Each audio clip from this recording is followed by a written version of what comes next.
Eric glanced at his father, who was once again attempting to have a serious conversation with him. The young man didn't quite understand what Joseph wanted from him, because the man shouted so loudly that soon Eric's mother came running to the living room. "You don't understand anything. Do you even know how hard it is to earn money? Instead, you hang out all night, not thinking about the future." Joseph continued to scold. Eric lowered his head and pretended that he understood his father perfectly, though in reality, memories of last night's fun at the club were the only thing on his mind. He would gladly repeat the party one more time. "Dear, please calm down. I think Eric understands everything," said Marilyn. The woman often tried to protect her son from frequent attacks by her husband. She felt that he treated their child with bias and simply vented his frustrations on him. Although, on the other hand, Joseph was largely right. Lately, Eric had not been valuing his parents at all, constantly hanging out somewhere and not considering the fact that soon he would need to work and take care of himself. Eric stood with his head down until his father completely ran out of steam and stopped shouting at him. "Can I go to sleep now?" Eric asked with a smile on his face. "No, just look at him. I've been scolding him for an hour and he's taking it all as a joke." "Marilyn, this is all your upbringing," said the father, getting worked up again. "It's unbelievable. Last week he crashed such an expensive car, and how lucky he was that he didn't hit anyone. Now you'll be driving your old car." "Joseph, stop shouting at him. The boy understands everything and realizes everything. Let him go to sleep. He'll handle it. I promise you." "I'm in shock. You won't get any more money from me, Eric. When you get a job, then we'll talk." The father waved his hand and went to his study. Marilyn winked at her son, indicating that now was the time to go to his room and finally to go to sleep. Eric looked at his mother closely and went to his room. Marilyn finally breathed out. She fixed her hair and went to her husband's study. "Joseph, let's have a serious conversation." "There is nothing to talk about. You're helping your little son in everything. Look at what he's become. I'm ashamed to look at him, and it's embarrassing to admit that he's my child." "Joseph, calm down," Marilyn pleaded. "If you came to talk to me about Eric, the conversation is over. I will not give him a penny anymore. When will he start earning a living for himself? After all, he is already a grown man."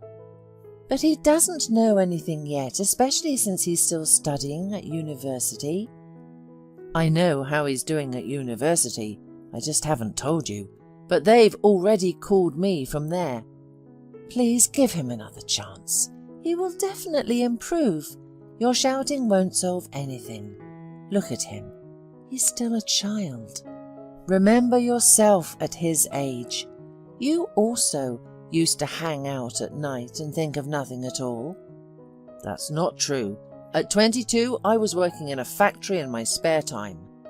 Marilyn slowly stroked her husband's hand. She tried to persuade him to be kinder to their son. She was terribly tired of constant family arguments. Joseph had his own business, to which he had devoted almost half of his life.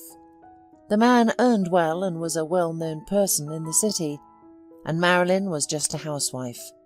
She had never worked anywhere in her life, and during arguments, Joseph would sometimes say that Eric looked very much like his mother in this.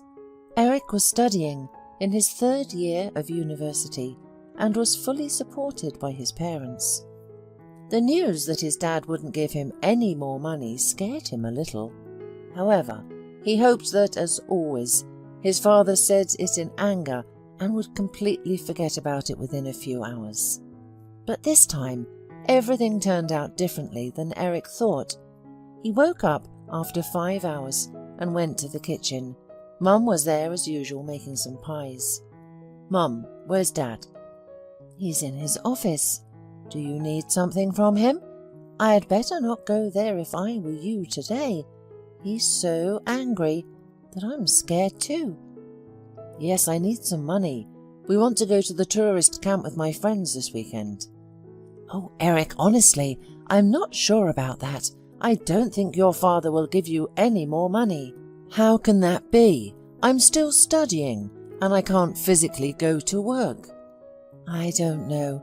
Do you want to talk to him yourself? I've already talked to him today, and it didn't end well. Eric scratched his head and, with a thoughtful look, went to his father's office. Dad was sitting at the table and sorting through some documents. He pretended not to notice when his son came in. Dad, let's talk calmly without shouting and arguing. Well, let's talk. I'm listening to you carefully. I think you're going a little too far. I haven't done anything to deserve you taking away my pocket money. Do you seriously think your behaviour is normal? And you haven't done anything wrong? Exactly. Look, I'm paying for your education. I bought you a car that you crashed. I gave you a place to sleep. I buy the food you eat. And I am tired that you don't value anything. I'm telling you again, you won't get a penny from me anymore. Go, work, do what you want. If I find out that your mother is giving you money, I'll kick both of you out onto the street. You're both getting on my nerves. Eric attempted to reason with his father, but ultimately found it to be futile. He then went to the kitchen to speak with his mother. Mum, Dad said I won't be getting any more money, but how will I live? I'm still studying. Well, I have some savings, but they're minimal. Your father doesn't know about it. No, Mum. He said if you give me any money, you'll be kicked out onto the street with me. Let him dare, said his mother with a smile. Eric stood in the kitchen for a while and then went outside. He decided to meet his friends and find out where they worked, since he had to do the same. Today he realized that his father was determined and unlikely to change his mind. Eric arrived at the cafe where his friends had already gathered, greeted everyone and sat down at the table. All of his friends were there, with their significant others. So, Eric, how are you doing? Why are you so gloomy? One of his friends asked. Well, I don't even know how to say it. I just had a fight with my dad. He said he won't give me any money anymore. That's not a problem. You obviously have credit cards. Use them. And your father will pay later. To be honest, Eric had forgotten that he had credit cards in his father's name. He smiled and took out the credit card, heading to the bar to order himself a cocktail. Sorry, your card is not working, the bartender said. The bank refuses to pay for your purchases. I see. Okay, I'll call the bank right now to find out what's going on. Eric took out his phone and called the bank to find out why his credit card wasn't working. They told him that all the cards were blocked by the owner of the bank account. The guy was in complete shock. Did his father really decide to never sponsor him again? Eric returned to the table with his friends looking sad, and they immediately understood what had happened. Eric, you just need to get a job. Where should I go? I'm still studying. So what? I, for example, also study, but I work as a waiter in a cafe. Seriously? You work? But why? You seem to have well-off parents, right? Well, why not? So that I have my own personal money. You know, my parents don't give me that much. I don't know. It seems to me that I won't be able to do it, since I've never worked before. Well, it's not that difficult. They will teach you everything. I don't know. I need to think about it. Eric came home only in the morning, furious. He was angry with his father, who had embarrassed him in front of his friends. The guy rushed into his room and immediately began looking for his gold cufflinks, expensive watches, and other valuable things his parents had given him. Eric decided to sell everything for money and rent a place far away from his father. He quickly packed his bags and hurried downstairs, where he came face to face with him. Where are you going with such a huge suitcase? It's none of your business. You blocked my card. You might as well have suffocated me. I don't want to talk to you anymore. Well, it's my gift to you. Finally, you will become a serious person. Dad, get out of the way. I don't want to see you anymore, and my feet will never set foot in this house again. Marilyn ran after Eric. She wanted to stop him, explain that his father had just gotten a little too hot-headed. He just needed time for everything to fall into place. However, her son didn't want to hear anything. Straight from home, Eric went to the pawn shop where he left all his things that he had been collecting since childhood. He didn't get as much money as he expected. However, it was enough to pay for 2 months of rent and food. Eric rented a small apartment and decided it was time to go to work. He wanted to prove to his father that he would not be lost without him. The guy opened his phone and started looking for vacancies. However, every job vacancy required experience, but Eric had none of it. The guy sat for a while longer, then called his friend Barry. He wanted to know where Barry found his job, the one he was working at now. But his friend told him that he got the job through acquaintances and that it was difficult now. So what do I do? I can live separately for those 2 months at most, and then I won't have enough money to buy food. Listen, but 2 months is also a period of time. I think during this time your father will come to you himself and ask you to come back. I'm not going back there. I'll find a job and everything will be fine for me. Well, see for yourself. If you need anything, call me. Eric sat on the couch and didn't understand where to go to work. He really wanted to prove to his father that he could earn money, live independently. In fact, he had long been angry that his father did not perceive him as an adult. He had even heard his father and his friends talking about him, and his father had said that nothing good would come of him. Those words were forever etched in his soul, but he did not lose hope that he would still find some kind of part-time job. He still went to university. After all, education was critical, and he understood that perfectly. Most of all, he was surprised that during this time, while he was living alone, his mother didn't even call him once, although he understood perfectly well that his father probably just forbade her to do so. She was a person under his control.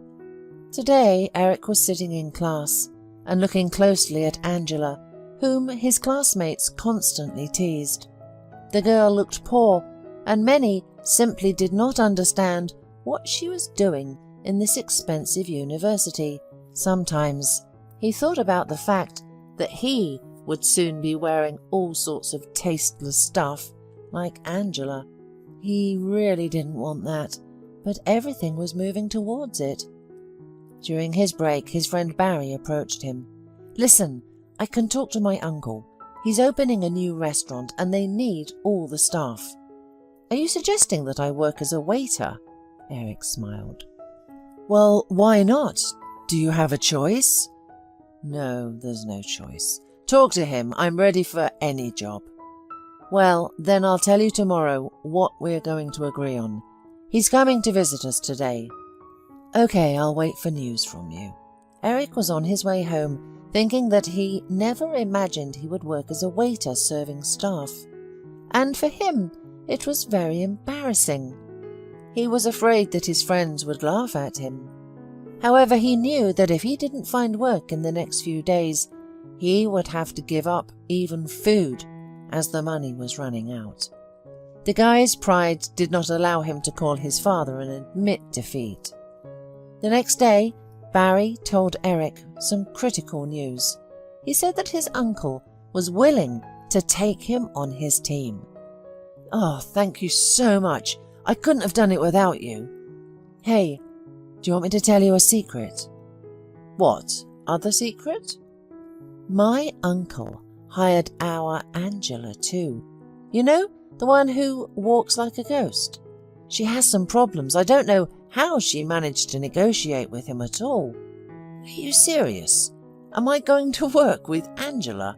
Well, I'm not surprised. She definitely needs a job. I look at her and understand that even in the worst of times, I don't look as bad. The next day, Eric went to an interview where Barry had sent him. There he saw Angela. "Hi, what are you doing here?" Eric pretended not to know that the girl would be working with him. "Well, I decided to take a part-time job. And what are you doing here?" "I also decided to take a part-time job. I thought guys like you never work."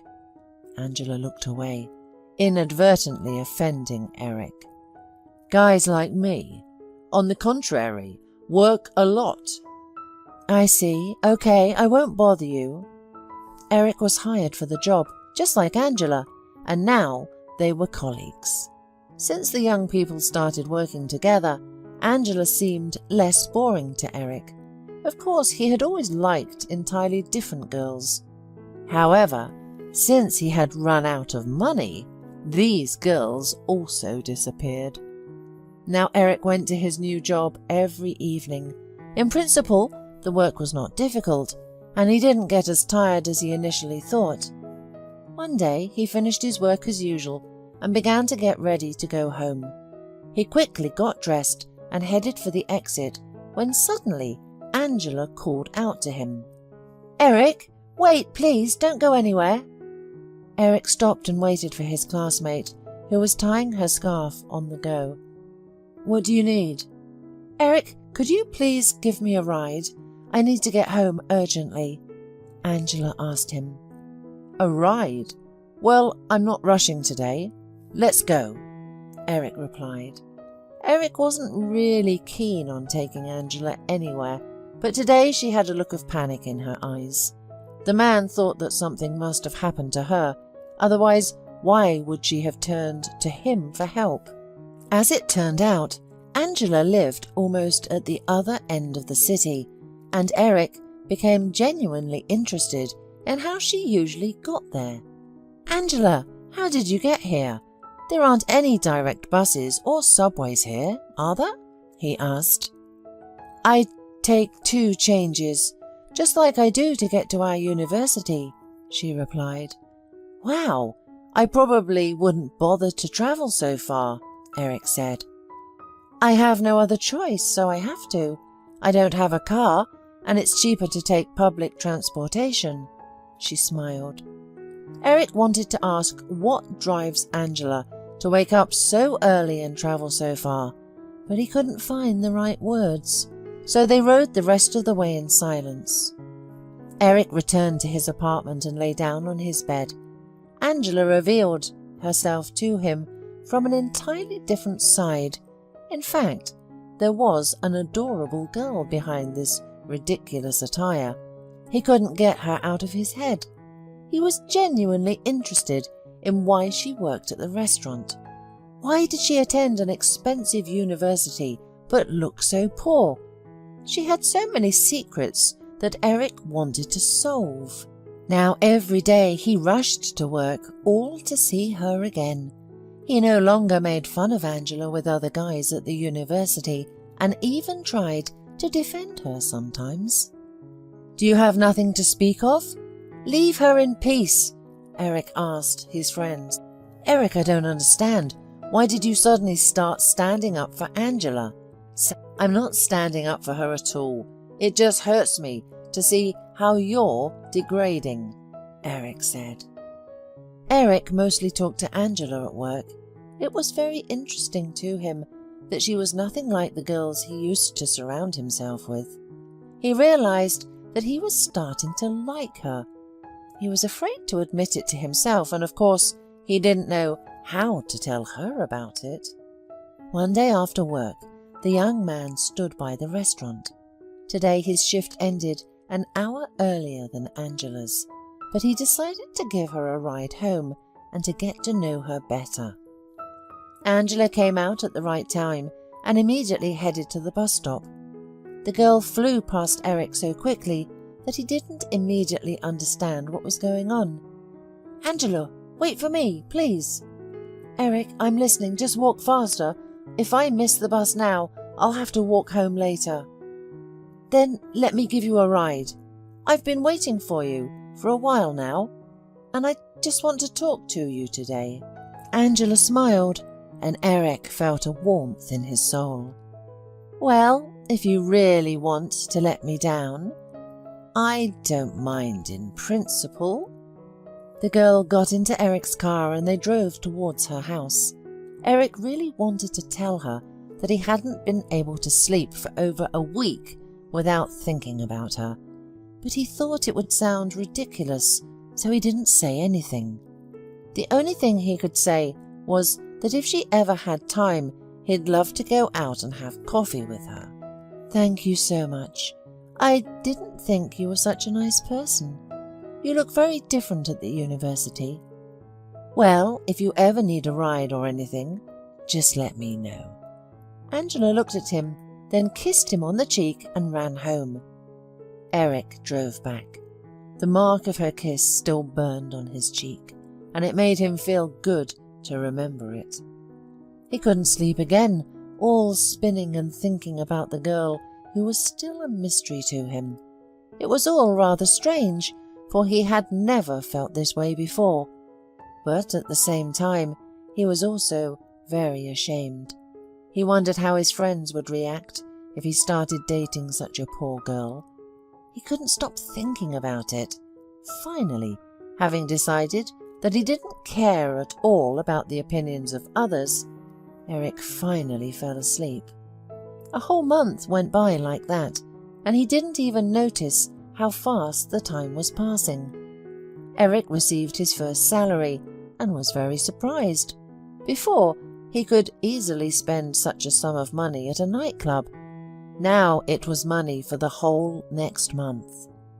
Eric couldn't cook, so he often went to cafes, but he actually missed the home-cooked meals his mother used to make for him. Sometimes Eric would call her to see how she was doing, but his mother spoke to him very timidly and kept repeating that his father was still angry with him. As for Angela, now Eric communicated with her very often at the university. They recalled funny moments related to their work. "And you remember that client who was sitting by the window, stroking his belly? Funny," Eric reminded Angela. "Of course I remember. He's a very funny man in his own right." Eric's classmates looked at them and didn't understand what was happening between them. Why had they become so close? This situation amused everyone a little, but at the same time made them tense, especially the girls, whom Eric used to be close to, didn't like it at all. One day, leaving the classroom, Eric asked Angela to help him. "Angela, please don't think anything wrong. I have just no one else to turn to. Well, you know my story. My parents rejected me and I really don't know how to cook at all. Lately I'm exhausted of always having to go to cafes for lunch and dinner, and besides it costs a lot of money. Do you want me to teach you how to cook?" She widened her eyes. "I would love that. And we also need to go to the store together because I have nothing to cook with at home." Angela looked at him, smiled, and of course agreed. She, too, became attached to him and could no longer imagine a day without him. Before, she couldn't even dream of it. "Well, I'll help you buy groceries and teach you something to cook." In the next day off, they spent their evening in a grocery store. Eric watched Angela carefully, observing how she chose products. The girl read the composition, looked at the price, and Eric had never done that before. After they paid for their purchase, the young couple loaded the heavy bag into the car trunk and drove to Eric's apartment. "Eric, I'll just show you how and what to cook, and then go home right away," she said, embarrassed. "Yes, of course, I'll take you there." At home, Eric spread the products throughout the refrigerator. Angela immediately began to prepare, although before that, she washed a huge pile of dishes. Eric sat at the table and watched carefully as the girl chopped vegetables, washed the meat, and how the process of cooking borscht took place. He was so interested in watching this that he didn't look at the time at all. "Well, that's it. You can try it." The girl smiled and fixed her hair. "I'm sure it's delicious. While you were cooking here, I almost went crazy from the smells. Thank you very much."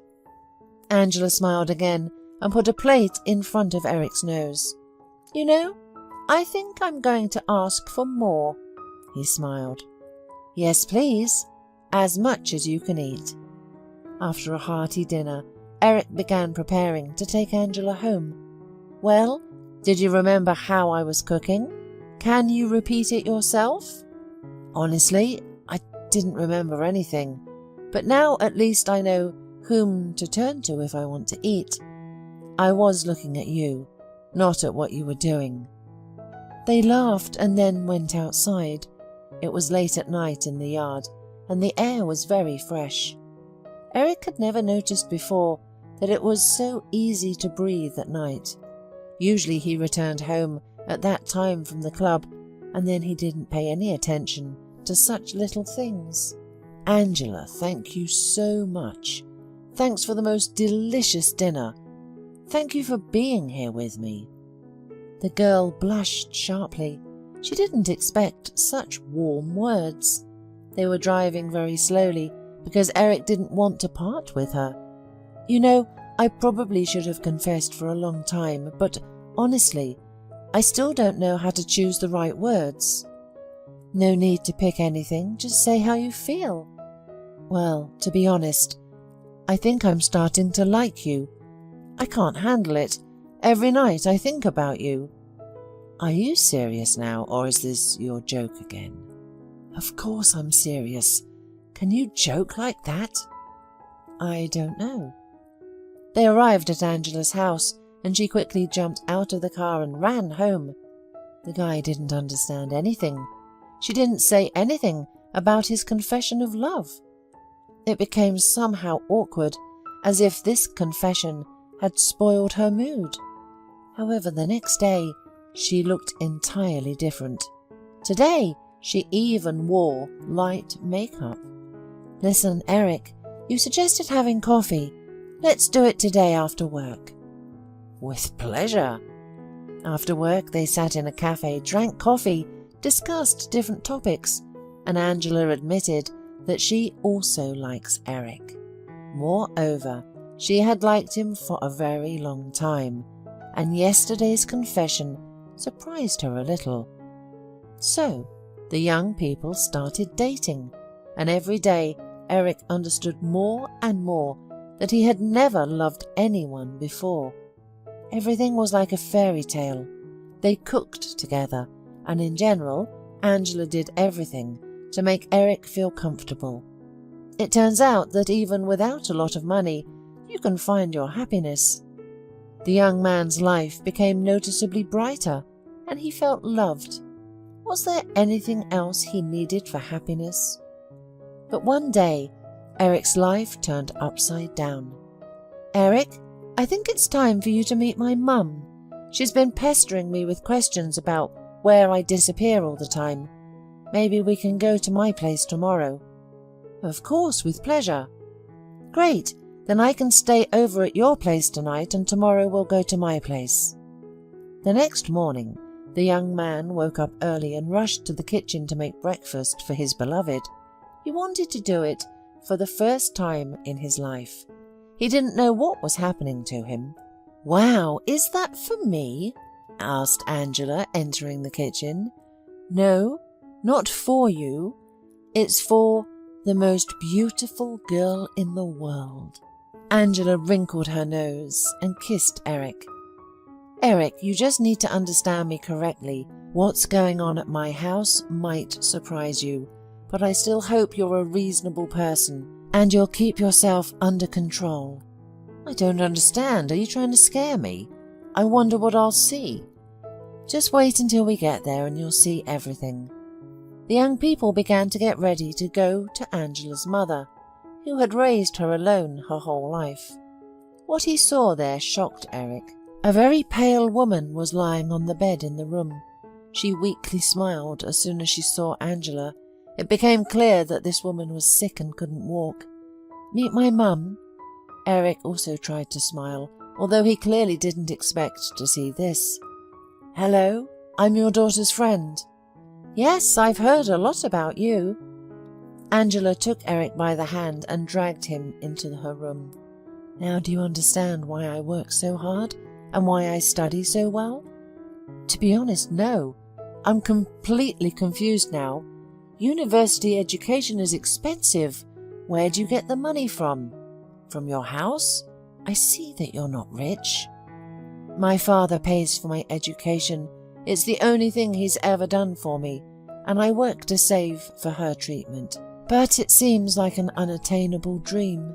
"Why didn't you tell me about this earlier, Angela? I could have helped you with something." "Oh no, I never want to ask anyone for help. I'll earn everything myself." Angela told Eric about how hard her life was, how she had to wake up early to avoid being late for work, and how difficult it was to get enough money to finally get her mother back on her feet. After hearing her story, Eric was deeply affected. He spent a little more time with his girlfriend before going to the city. He didn't go home, but straight to his father's office. The young man decided to ask him for help. "Hey, son, I thought you forgot you had parents." "Dad, you kicked me out yourself, but I didn't come here to argue." "And what did you come for?" "The car I'm driving, you bought it for me, but it's registered in your name. I want to sell it." "Why? Life's really got you down?" The father chuckled. "No, I want to help someone who's important to me. You see, my girlfriend's mother is really sick. I want to help her. It's her dream to get her mother back on her feet." Eric told Angela's story, and frankly, Joseph was shocked, because he never thought that his son was capable of helping someone. "Son, I'll help you. You don't have to sell anything. Just tell me how much money is needed, and I'll pay for all the treatment. You know, forgive me for yelling at you so often. And anyway, come back home."